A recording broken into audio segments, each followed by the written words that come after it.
weeks ago, I had shared a YouTube video in which I stitched a beautiful woven rose on one of these pouches. Everyone loved the video and I thought I would make more patterns in future. So in this video, let me show you how to trace and stitch a much bigger pattern. The link to buy these pouches are given in the description.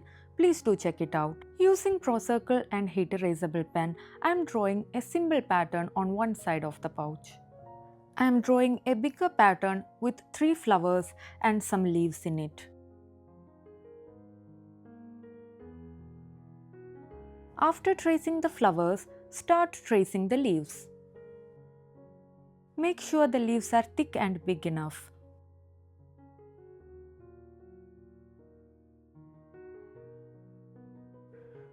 Do not darken the drawings much because if you darken it too much, it will be difficult for you to rub it off. In addition to the leaves, I have added some branches on which I am going to add tiny flower buds.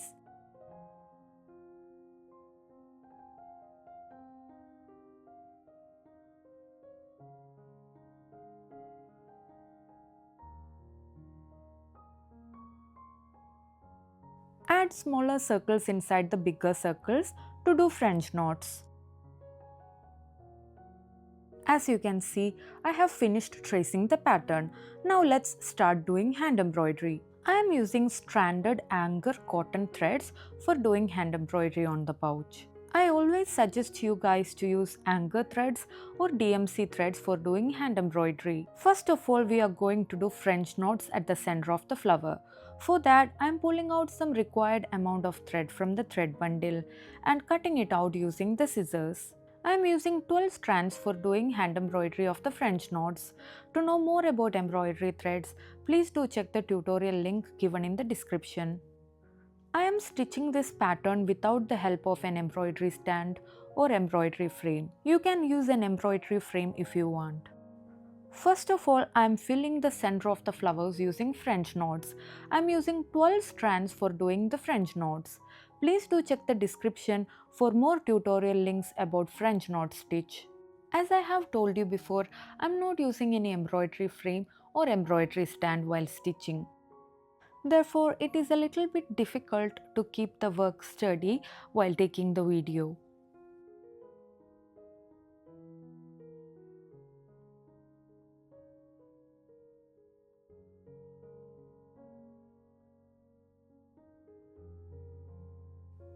Carefully fill the center of each flower with French knots.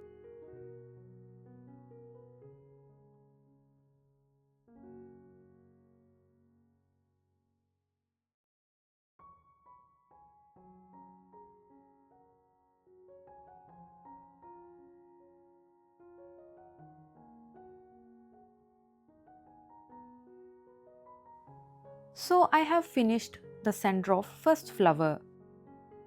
To finish the back side, cut off the extra thread and tie a knot very carefully.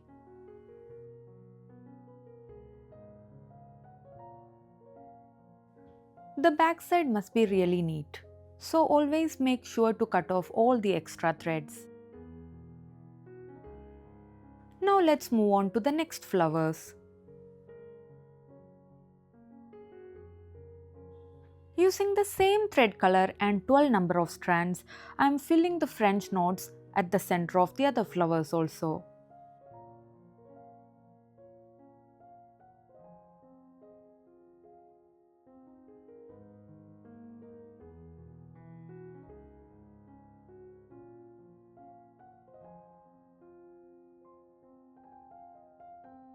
I have filled the center of all the flowers with French knots. Next, let's start doing woven rows around these French knots. For doing the woven rows also, I am using 12 strands. I have drawn 5 lines of equal length which are equally separated from each other to do the woven rose stitches. To learn how to stitch a woven rose, please do check the description for detailed tutorial link.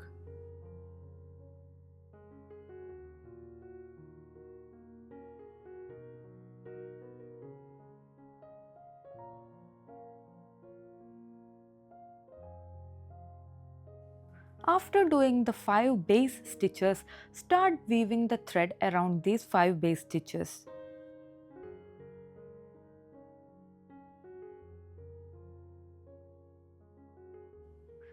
Very gently, stitch a circular woven rose around the French knots as shown in the video.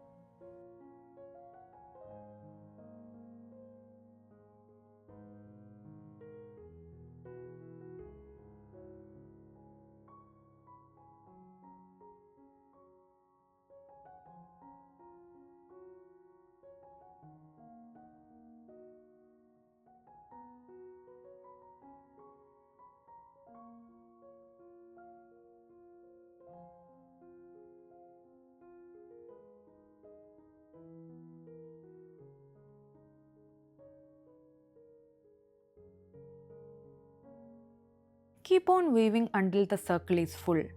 Once the circle is full, insert the needle at the very next point, tie a knot below the cloth and finish the flower.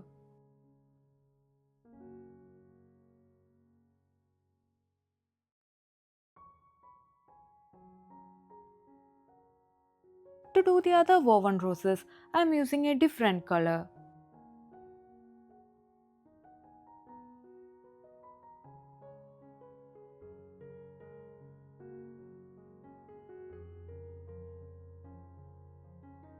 Just like we did the previous woven rows, do 5 base stitches of equal length equally separated from each other and then carefully weave the thread around the French knots in circular manner.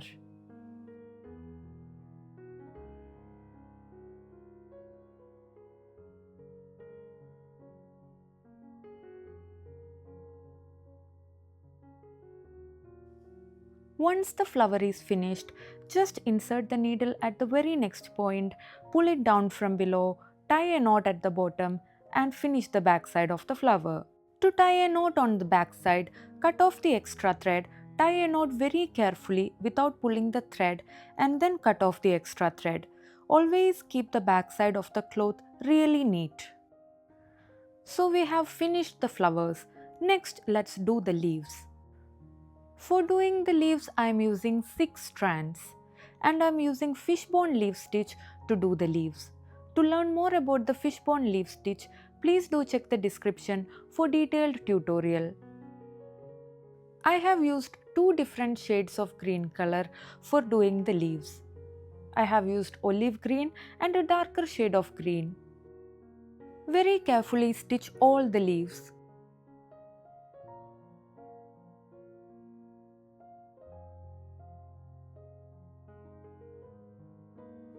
Usually I always recommend 12 strands for doing the leaves, but here I have used 6 strands. This is because the cloth is really thick and it is difficult to stitch using 12 strands. So I recommend using 6 strands for doing the leaves. To know more about the number of strands used for stitches, please do check the description for detailed tutorial about embroidery threads.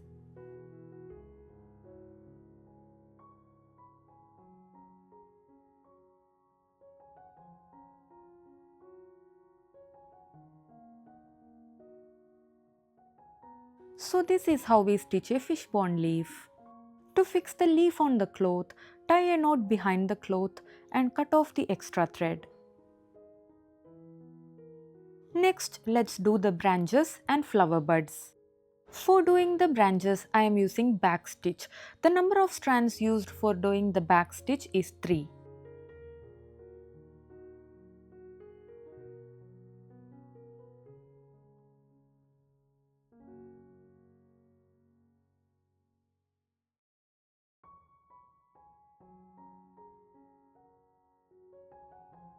After stitching the branches, then we can stitch the flower buds. Now let's stitch flower buds at the tip of the branches using lazy daisy. Carefully do lazy daisy as flower buds. The number of strands used for doing lazy daisy is 6.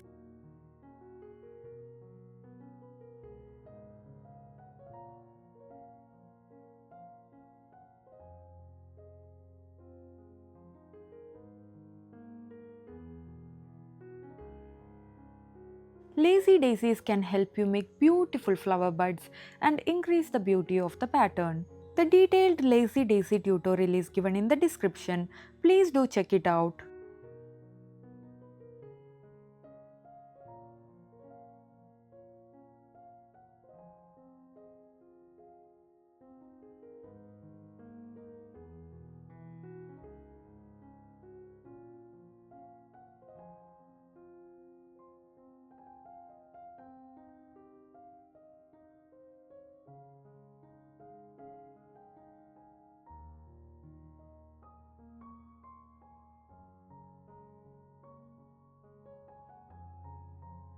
So we have finally done the lazy daisy flower buds. As you can see, the pattern looks very beautiful when we do the lazy daisy flower buds. Next, let's make the pattern more colorful by adding some French knot flower buds. For doing the French knot flower buds, I am using 6 strands. For doing the French knots at the center of the flowers, we used 12 strands. The difference between 12-stranded French knots and 6-stranded French knots are given in the tutorial, whose link is given in the description. Please do check it out for detailed understanding about the French knots.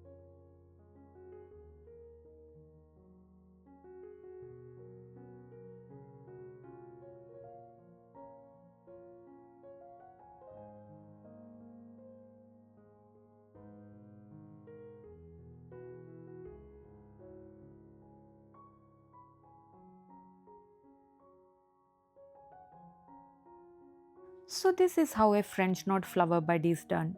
Let me add one more French knot flower bud on the other side to make the pattern more beautiful.